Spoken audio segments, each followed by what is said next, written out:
Cassette एक बार फिर उसी पॉइंट पर बार बार आकर अटक रही है। राहुल गांधी ने एक बार फिर कास्ट सेंसस को लेकर रट लगानी शुरू कर दी है और अब तो टाइम भी सेंसस का आ गया है। अब इसमें कास्ट ऐड होगा या नहीं ये तो नहीं कह सकते, लेकिन सियासी रुख क्या नजर आ रहा है वो इस रिपोर्ट से आपको समझा देते हैं।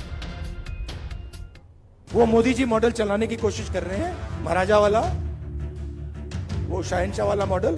हमने मोदी जी को ये करवा दिया।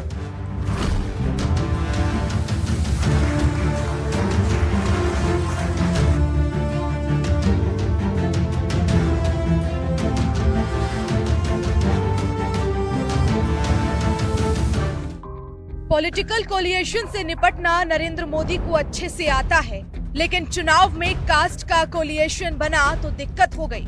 मोदी 400 पार क्यों नहीं कर पाए? इस पर क्विक रिस्पांस ये है कि मोदी के खिलाफ गठजोड़, लोकसभा चुनाव में दलित, ओबीसी और मुस्लिम का गठजोड़ मोदी के अगेंस्ट हो गया तो पावर बैलेंस बिगड़ गया। 10 साल के एक छत्र राज के बाद बीजेपी का सामना कास्ट रियलिटी से हुआ। उसमें कॉन्स्टिट्यूशन जुड़ गया तो बात सीरियस हो गई। नरेंद्र मोदी अब संविधान को माथे से लगाकर रखते हैं। संविधान के आगे प्रधानमंत्री नरेंद्र मोदी पहले भी सिर झुकाते थे, लेकिन तब की बात अलग थी, अब की बात अलग है। मोदी की पार्टी में से कोई भी नेता अब संविधान बदलने की बात नहीं करता। वो मोदी जी मॉडल चलाने की कोशिश कर रहे हैं, महाराजा वाला, वो शहंशाह वाला मॉडल। हमने मोदी जी को ये करवा दिया।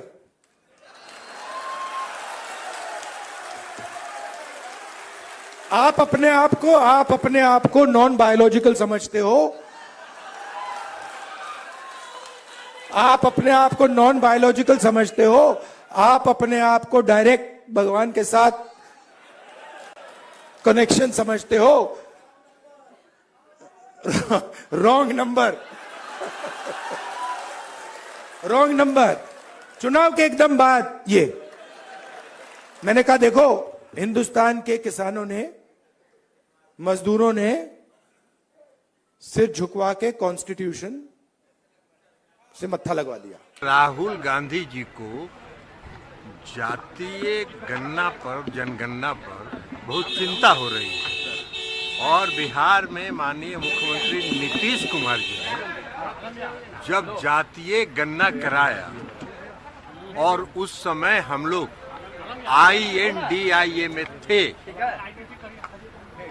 2 बैठक हुई मुंबई में, बेंगलुरु में। हम लोगों ने लगातार कहा कि इस पर जातीय जनगणना पर प्रस्ताव पारित करिए। उन्होंने नहीं किया, रिजेक्ट कर दिया इसको। वैसे तो कंसेंसस बनाकर पहले भी संविधान में संशोधन हुए हैं। पूरे 106 बार संविधान बदला गया, लेकिन प्राइम मिनिस्टर नरेंद्र मोदी ने पॉलिटिक्स का सेटअप ऐसा बनाया कि कॉन्सेंसस बनाते हुए दिखना भी एक तरह का सेटबैक है। सर्वे करने वाले कहते हैं कि मोदी का ग्राफ गिर रहा है और राहुल गांधी का ग्राफ चढ़ रहा है। कौन हो प्रधानमंत्री? मोदी और राहुल का फैसला हो गया। एक अंग्रेजी मैगजीन के सर्वे के मुताबिक प्रधानमंत्री नरेंद्र मोदी और नेता प्रतिपक्ष राहुल गांधी के बीच लोकप्रियता का फासला कम हो गया है। मोदी को 49% लोग प्रधानमंत्री देखना चाहते हैं, जबकि राहुल गांधी को 22% लोग प्रधानमंत्री देखना चाहते हैं। दोनों के बीच 27% का अंतर है। 6 महीने पहले ये अंतर 41% था। फरवरी में मोदी की लोकप्रियता 55% पर थी तो राहुल गांधी केवल 14% पर थे। 4 जून को आया नतीजा कोई तुक्का नहीं था, ये भी सर्वे कह रहा है। यानी राहुल गांधी के मुद्दे को कहीं ना कहीं माइनॉरिटी का सपोर्ट मिल रहा है। राहुल गांधी की कास्ट पॉलिटिक्स। नेता प्रतिपक्ष राहुल गांधी ने कहा, मैंने मिस इंडिया की लिस्ट देखी, लेकिन मिस इंडिया की लिस्ट में भी ना दलित है, ना आदिवासी, ना ही ओबीसी फर्क। उन्होंने कहा, क्रिकेट की बात होगी, बॉलीवुड की बात होगी, लेकिन किसानों की बात नहीं होगी, मजदूरों की बात नहीं होगी। राहुल गांधी जी को एक लिस्ट निकालनी चाहिए। कांग्रेस के जो प्रधानमंत्री 60 साल तक बने हैं उनमें निकाल दें कि जवाहरलाल नेहरू जी, इंदिरा गांधी, राजीव गांधी, नरसिम्हा राव जी, मनमोहन सिंह, ये इसमें कौन पिछड़ा और कौन दलित था, ये भी निकाल लें। और वो ये भी निकालें कि उन्होंने अपनी पार्टी में कितने मुख्यमंत्री दलित और पिछड़े बनाए हैं। जातीय जनगणना इस देश के ओबीसी, एससी, एसटी समाज के बीच में एक बहुत बड़ी डिमांड है और जातीय जनगणना किए बगैर आप उनके सामाजिक आर्थिक परिस्थितियों का मूल्यांकन नहीं कर सकते, तो इसलिए जातीय जनगणना होनी चाहिए। राहुल गांधी ने अपने संबोधन के जरिए एक बार फिर कास्ट सेंसस को हवा देने की कोशिश की और अपने ट्वीट के जरिए इंडिकेट किया कि अगर कास्ट सेंसस आप नहीं करेंगे तो दूसरे पीएम को कास्ट सेंसस करते हुए देखेंगे। नरेंद्र मोदी को जनता की बात सुनकर जातिगत जनगणना करवानी ही होगी। अगर वो खुद नहीं करेंगे तो अगले पीएम को करते हुए देखेंगे। संविधान हर एक भारतीय को न्याय और बराबरी का अधिकार देता है, लेकिन कड़वी सच्चाई है कि देश की जनसंख्या के 90% के लिए ना तो अवसर है और ना ही तरक्की में उनकी भागीदारी है। जातिगत जनगणना से सिर्फ जनसंख्या की गिनती ही नहीं होगी, बल्कि समाज का एक्सरे भी सामने आएगा। ये पता चल जाएगा कि देश के संसाधनों का वितरण कैसा है और कौन से वर्ग हैं जो प्रतिनिधित्व में पीछे छूट गए हैं। मैं इस बात को एक्सेप्ट करने को तैयार नहीं हूं कि हिंदुस्तान में ऐसे लोग हैं जिनके पास हुनर है, एक्सपीरियंस है, समझ है, मगर रिस्पेक्ट नहीं।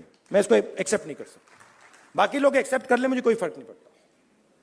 तो मेरे लिए ये औजार है,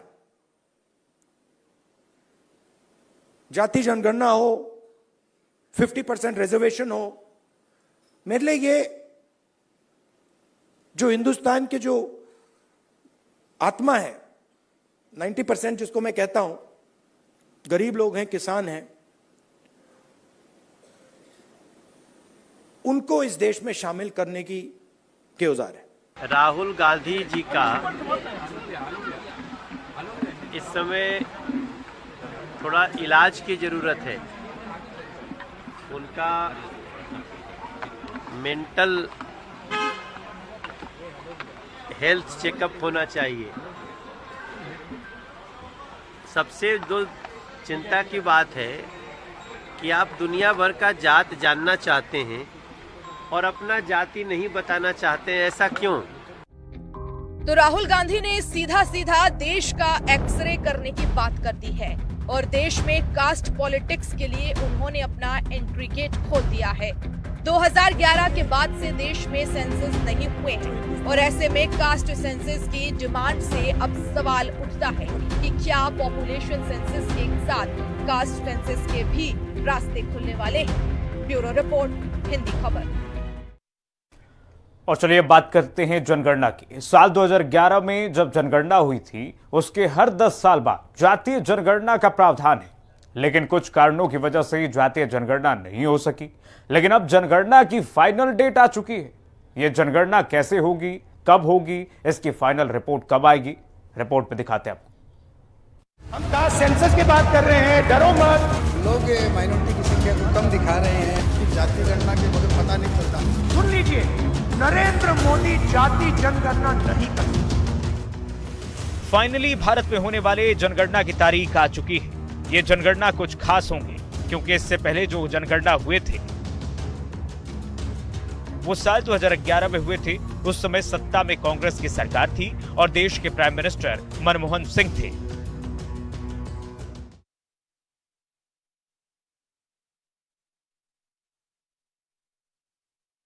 जातिवार जनगणना का जब आख्या मांगी गई लोकसभा के अंदर जो बिल, तो उसको फाड़ा किसने था? राहुल गांधी जी ने फाड़ा था। भूल गए? 60 साल सरकार चलाए प्रदेश और देश में, तो उस समय सोए थे। सत्ता में रहने के बाद सत्ता के चश्मे से सूखी घास भी हरी दिखती है और जब सत्ता से बेदखल होते हैं तब सूखी घास सूखी दिखती है। आज जिस बात का वो जिक्र कर रहे हैं, सत्ता में रहते किए होते तो आज ये नौबत उनकी नहीं होती। ये सही है कि देश के अंदर ब्यूरोक्रेसी में, जुडिशरी के अंदर, सरकारी मुलाजमों के अंदर SC, ST, OBC और मुसलमानों की तादाद बहुत कम है। बिल्कुल राइट। और नियम है कि हर 10 साल बाद जनगणना होनी चाहिए, जिसके हिसाब से जनगणना 2021 में होनी चाहिए थी, लेकिन कोविड जैसी महामारी की वजह से ये जनगणना नहीं हो पाई। लेकिन अब सरकार ने जनगणना कराने का फैसला ले लिया है। वहीं सूत्रों से मिली जानकारी के मुताबिक जातिगत आंकड़े पर भी चर्चा हुई है, लेकिन अभी फिलहाल आखिरी फैसला नहीं आया है। देश में सितंबर से जनगणना शुरू हो सकती है। वहीं जनगणना पूरी होने में 2 साल का वक्त लग सकता है, जिसके बाद अंतिम आंकड़े 2026 के अंत या 2027 की शुरुआत में आ सकते हैं। पहले आवे हैं सत्ता में तभी ना, वो स्वप्न देख रहे हैं, दीवार स्वप्न देख रहे हैं। अगर कुछ करना होगा तो नरेंद्र मोदी ही करेंगे, दूसरा कोई नहीं कर सकता है। जब आवश्यकता पड़ेगी तो इस प्रकार का काम हो जाएगा। इतना विशाल देश जहां बड़ी से बड़ी आपदा में, बड़े से बड़े मुश्किल दौर में जनगणना नहीं रुकी। और रही बात जातिगत जनगणना की, इसके लिए रॉकेट साइंस नहीं चाहिए। एक कॉलम जोड़ना है और उस कॉलम के आधार पर आपको हकीकत समाज की सामने आ जाएगी। कौन कहां लगातार बैठा हुआ है और किसके बैठने की जगह नहीं है। अगर ये हम नहीं हासिल करना चाहते तो जाहिर तौर पर हम उसी व्यवस्था को बनाए रखना चाहते हैं कि 2.5, 3, 4% लोग 96% की तकदीर का लगातार फैसला करते रहे। अब समय बदला है, वक्त बदला है, तो इसका इम्पैक्ट आने वाले टाइम में भी नजर आ सकता है।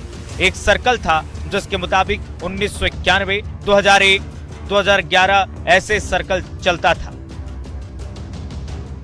लेकिन अब जनगणना की साइकिल भी बदल सकती है, क्योंकि अब ये जो नई साइकिल है वो 2025 के बाद 2035 में होगी, इसके बाद 2045 में होगी। हर 10 साल बाद जनगणना कराई जाती है। वहीं इस बार जनगणना डिजिटल होगी। सेल्स एन्यूमरेशन ऐप का सहारा लिया जाएगा। पहले चरण में हाउस लिस्टिंग का काम शुरू होगा, दूसरे चरण में आबादी की गिनती होगी। क्या आखिरकार भारत में इस वक्त कितने लोग हैं? कितनी अजीबोगरीब और शर्मनाक बात है कि देश के पार्लियामेंट का LOP, लीडर ऑफ ऑपोजिशन, एक फहरिस्त देख रहा है मिस इंडिया की और देख रहा है कि कौन किस कास्ट की है। मतलब इतने हल्के में इतने बड़े संघर्ष को, इतने गंभीर मुद्दे को आंकना और उसको अपनी राजनीति से जोड़ना, मतलब परिपक्वता की जो कमी है, ज्ञान की जो कमी है, वजन की जो कमी है, वो साफ दिखती है और बहुत ही हल्का उन्होंने कर दिया है। अब ये जनगणना ऐसी होगी जिस पर सबकी नजर होने वाली है, क्योंकि इस जनगणना के जरिए कई इंफॉर्मेशन सामने आएगी। इस जनगणना के जरिए राज्य में किस जाति की कितनी आबादी है, किसके पास कितनी जमीन है, सरकारी और निजी कार्यों में कितनी हिस्सेदारी है, किस वर्ग में शिक्षा का स्तर क्या है, किस समाज के कितने लोग दूसरे देश में रह रहे हैं, विधानसभा और लोकसभा में कितनी सीटें आरक्षित होनी चाहिए, ये भी पता चलेगा। समाज कल्याण संबंधी नीतियों का आधार तय होगा। निर्वाचन क्षेत्रों का परिसीमन का आधार तय होगा। साथ ही क्षेत्रों की संख्या 2026 तक बढ़ घट नहीं सकती। अगर जातीय जनगणना होगी जिसके लिए विपक्ष दबाव बना रहा है, अगर ऐसा होता है तो कानून भी बदलेगा। आखिर कानून क्यों बदलना पड़ेगा वो भी समझिए। जातियों की गिनती के लिए एक्ट में संशोधन करना होगा। अभी संविधान में जनगणना एक्ट 1948 में SC/ST की गणना का प्रावधान था, लेकिन इसके बाद OBC की गणना के लिए इसमें संशोधन करना होगा और इससे OBC की लगभग 2650 जातियों के लिए आंकड़े सामने आएंगे। यानी कि इस गणना से काफी सारे नए कानून आएंगे। जातियों का एक गणित सामने आएगा, संपत्तियों का आंकड़ा सामने आएगा, साथ ही एक नई पॉलिटिक्स भी जन्म लेगी। फिर जिसकी जितनी भागीदारी उसकी उतनी हिस्सेदारी वाला हिसाब किताब भी चलेगा। राहुल गांधी का जातीय जनगणना करवाना इसी हिसाब किताब का एक हिस्सा है। लेकिन अभी क्या बदलने वाला है? क्या जातीय जनगणना होगी या नहीं? क्या सरकार विपक्ष के सामने झुकेगी या नहीं? ये आने वाले समय में सामने आएगा। ब्यूरो रिपोर्ट, हिंदी खबर। और चलिए आगे बढ़ते हैं। जातिगत जनगणना का छौंका राहुल गांधी समय समय पर लगाते रहते हैं, लेकिन ये समय वो है जब देश में जनगणना होनी है तो राहुल गांधी समेत पूरा इंडिया ब्लॉक सरकार को सप्रेस करने की कोशिश में है कि जातीय जनगणना कराई जाए, यानी मौके पर चौका मारने की तैयारी है। इसी के साथ ही इलेक्शन का भी इसी के आधार पर गणित बिठाया जाएगा। यह रिपोर्ट दिखाते हैं आपको। जातिगत जनगणना पूरे विपक्ष का मुद्दा है। राहुल के साथ पूरे विपक्ष ने इसे लेकर आवाज उठाई है। यहां तक कि एनडीए के भीतर से भी इसे लेकर आवाजें उठ रही हैं। अगर ऐसा हुआ तो ये विपक्ष की बड़ी जीत होगी, जबकि बीजेपी के लिए सेटबैक हो सकता है। अब इसके लिए देरी के कारण विपक्ष आवाज उठा रहा है ताकि बीजेपी इसका क्रेडिट ना ले ले। एक चीज ये भी है कि गलत नैरेटिव बीजेपी का नुकसान करा सकती है। बता दें कि आज तक SC/ST के अलावा कोई जातिगत जनगणना नहीं हुई है। सेंसस करेंगे, जनगणना करेंगे ओबीसी की, तो आपके जो भूपेश बघेल थे छत्तीसगढ़ के मुख्यमंत्री, उस समय उन्होंने जब करी थी ओबीसी की जनगणना तो वो लागू क्यों नहीं करी? 2 साल तक की उन्होंने ठंडे बस्ते में क्यों रखा था? भाजपा को के नेताओं को या तो जानकारी नहीं है या वो उतना ही बोलते हैं जितना उन्हें कहा जाता है, पढ़ाया जाता है। शायद ये नहीं जानते कि इस देश का सबसे पहला ओबीसी प्रधानमंत्री कांग्रेस के समर्थन से ही बना। इसके पीछे एक डिफरेंट टाइप ऑफ पॉलिटिक्स भी आपको बताते हैं। जब साल 2011 में आखिरी जनगणना हुई थी तो उस वक्त 2011 में यूपीए सरकार में सेंसस हुआ था, जिसमें SC/ST के अलावा कास्ट सेंसस भी हुआ था, लेकिन आज तक उन आंकड़ों को पब्लिक नहीं किया गया। 2021 में मोदी सरकार ने सुप्रीम कोर्ट को एक एफिडेविट सौंपा और उसमें मोदी सरकार ने कहा कि 2011 में जो जनगणना हुई थी उसके आंकड़े तो पब्लिक किए गए, लेकिन जो जातिगत जनगणना हुई थी यानी जो SECC रिपोर्ट आई थी उसमें कई खामियां थी। पार्टी ने अपना रुख इसको लेकर हमेशा से स्पष्ट रखा है कि जातीय जनगणना का पक्षधर लोक जनशक्ति पार्टी रामविलास है। हम लोग चाहते हैं कि जातीय जनगणना हो। इसका कारण है कई बार राज्य सरकार और केंद्र सरकार कई ऐसी योजनाएं बनाती हैं जो उस जाति को मद्देनजर रखते हुए उसको मुख्य धारा के साथ जोड़ने की सोच के साथ वो योजनाएं तैयार की जाती हैं। ऐसे में उस जाति की आबादी कितनी है ये जानकारी सरकार के पास कम से कम होनी चाहिए।